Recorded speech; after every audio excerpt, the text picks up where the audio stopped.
All right, time to finish off the show with rapid reactions. A lot of topics, a little bit of time. Take us away, Drink.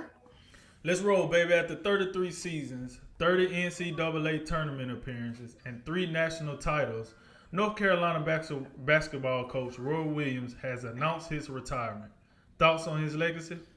One of the best to ever do it. I think after Coach K and John Wooden, perhaps. I think Roy Williams has a great case right now as being the third best coach of all time. I think that's where I put him, and I also think I appreciate what he had to say on his way out.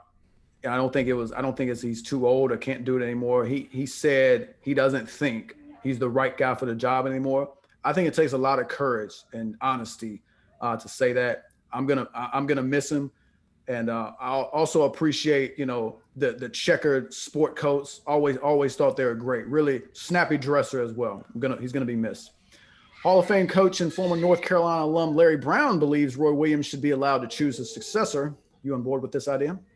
Not completely. I do think he deserves the right to have input for sure. Like he earned that. But to just pick the guy outright, just say, "Hey, you Jimmy Crick, come on, you gonna be my successor?"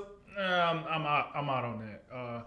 Listen, great guy, great coach. He knows what he's doing. But at the end of the day, what we have to realize about greatness is it's hard for greatness to see greatness, if that makes sense.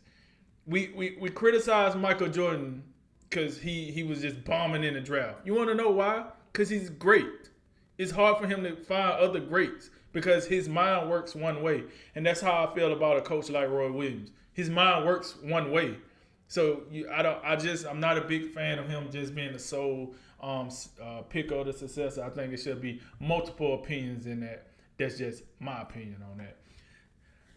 Meanwhile, the man who replaced Roy Williams at Kansas, and that would be Bill Self himself, has been signed by the Jayhawks to a lifetime contract.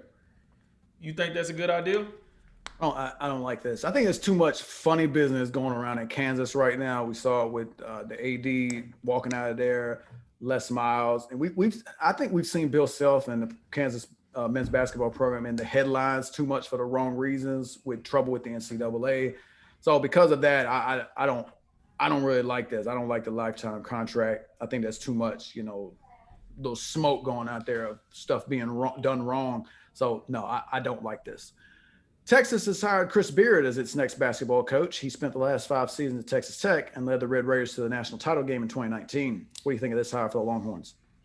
Listen, it's the rarity of getting an upgrade when you had a guy like Shaka Smart. Like he wasn't a bad coach. I just think sometimes like Roy Williams said, sometimes you run out of the juice and you got to do something else. He gets hired over at Marquette, and then you get an upgrading coach because I think at this present time, Chris Beard probably be a better coach than Shaka, and you didn't even have to leave the state. He went from Texas Tech to Texas. So I think this is a great hire for the Longhorns, and I think he will make some things happen for them. So, hey, it's just a win. It's a win for Texas. It's definitely a win. The Los Angeles Angels and second baseman David Fletcher have agreed to terms on a 5-year, $26 million extension. Thumbs up or thumbs down? Thumbs up. Underrated guy. He doesn't grab headlines like Mike Trout and Anthony Rendon and all those the superstars that they have. Shohei Ohtani, but real solid player. Hits for a high average. Plays above average defense at 3 different positions. It's $5 million a year. Pretty economical deal for the team. So, yeah, I think it's a really good move. On Thursday, Brooklyn Nets superstar Kevin Durant apologized for the back and forth direct messages that were released between he and comedian Michael Rappaport. What was your reaction to the messages and Katie's apology? Well, hey, shouts out to Katie for apologizing. Katie was wrong for saying the things, but he said it in privacy. The NFL fined him for it, so all right, cool. He got punished. But Michael, listen, if I was KD, I would never say another word to Michael Rappaport for the rest of my life. That is a sucker move what Michael Rappaport did. I don't care if he thought it was funny. I don't care if I really don't care what made him do that, to be honest. But that was a sucker move by Michael Rappaport. So, because if I send you a message in private and you message me back in private, come on, man. Okay, we were not agreeing, but why would you air that out? And it also furthers the point of something you said earlier.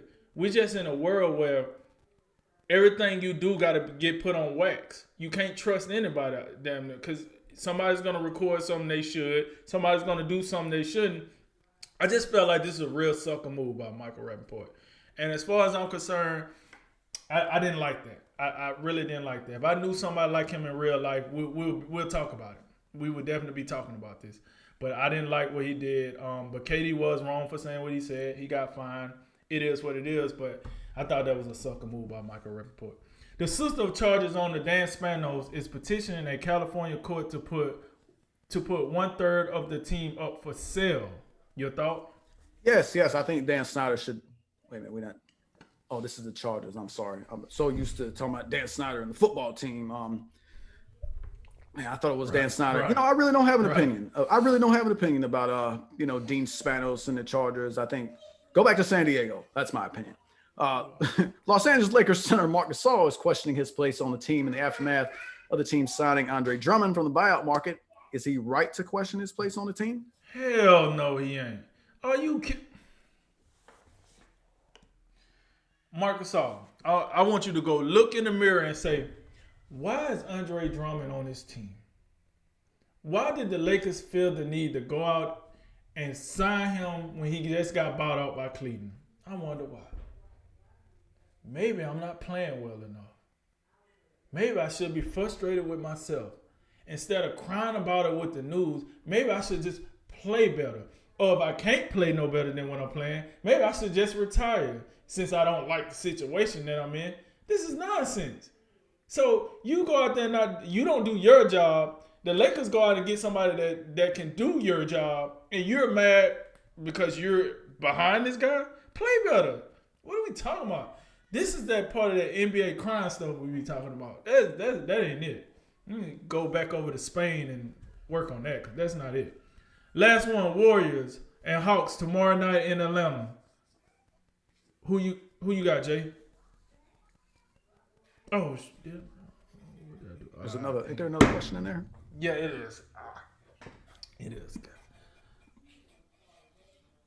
Do you start the recording already? No, go ahead. Okay. Speaking of Andre Drummond, the Los Angeles Lakers are optimistic that their newly acquired center will miss just 1 or 2 games following his right big toe injury that he suffered in the Lakers' debut on Wednesday night. Are you relieved by this news?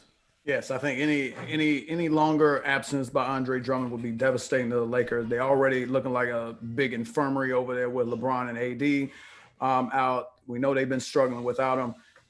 And it is disheartening to have Drummond go out almost immediately. But in the end, like I always say, the Lakers' success is all going to be about health. Everyone comes back healthy. They'll still have a great chance to come out of the West. And that's what it's going to come down to.